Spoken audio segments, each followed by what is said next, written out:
Assalamualaikum warahmatullahi wabarakatuh. Selamat pagi adik-adik. Bagaimana kabar kalian?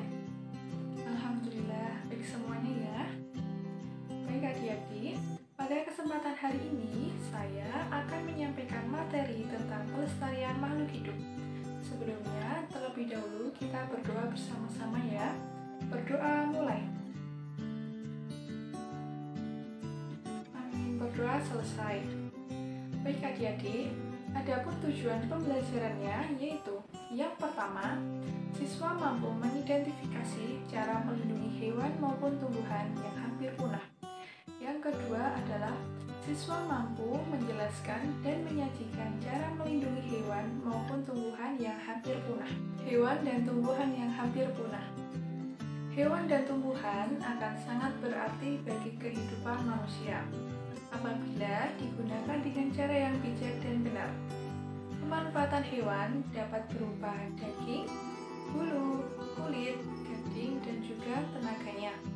Sedangkan pemanfaatan terhadap tumbuhan bisa dimanfaatkan pada bagian akar, batang, ranting, buah, bunga, dan juga pada daunnya. Contoh hewan yang hampir punah yaitu orangutan, komodo, harimau Sumatera, burung cendrawasih, dan badak bercula satu. Sedangkan contoh tumbuhan yang hampir punah adalah anggrek hitam dan Rafflesia arnoldii. Baiklah adik-adik, berikut merupakan beberapa penjelasan tentang hewan maupun tumbuhan yang hampir punah. Yang pertama adalah anggrek hitam. Bunga anggrek hitam merupakan tanaman yang termasuk langka.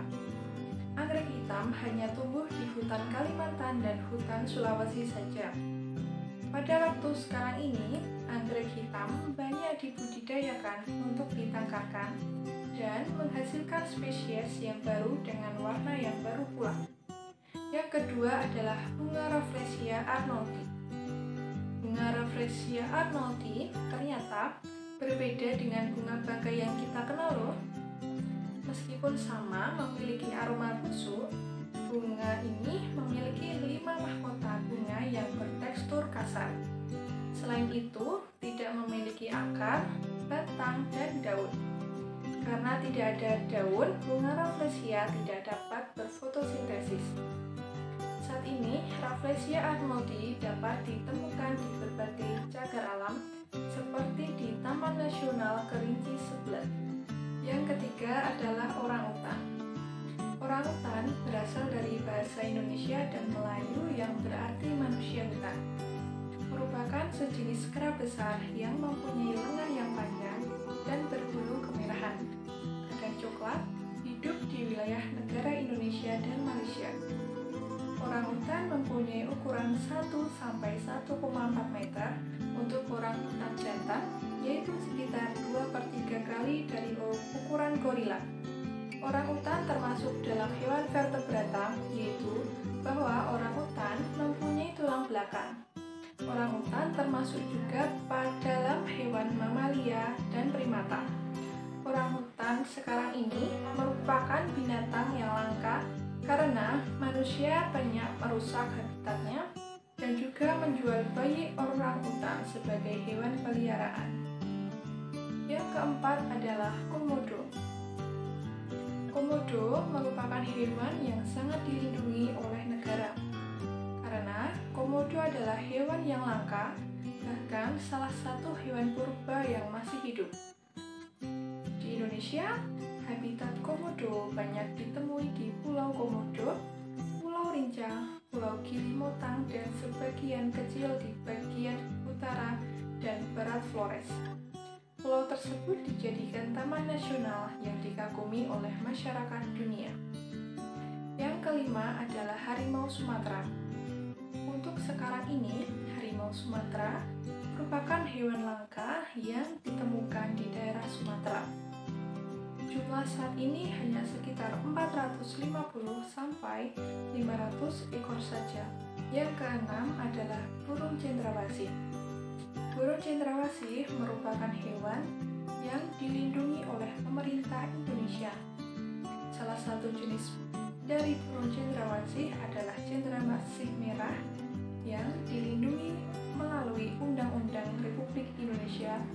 Nomor 5 Tahun 1990 dan Peraturan Pemerintah Republik Indonesia Nomor 7 Tahun 1999. Burung cendrawasih merah hanya bisa dijumpai pada hutan dataran rendah di Pulau Waigeo dan Batanta yang letaknya ada di Kabupaten Raja Ampat, Provinsi Irian Jaya Barat. Yang ketujuh adalah badak bercula satu. Badak bercula satu atau di Indonesia lebih dikenal sebagai badak Jawa merupakan salah satu hewan endemik langka yang masuk ke dalam kategori 25 spesies prioritas utama konservasi pemerintah Indonesia. Saat ini di Indonesia sendiri, hewan ini berada di kawasan konservasi Taman Nasional Ujung Kulon, Kabupaten Pandeglang, Banten, dan menjadi ikon yang sangat penting di sana.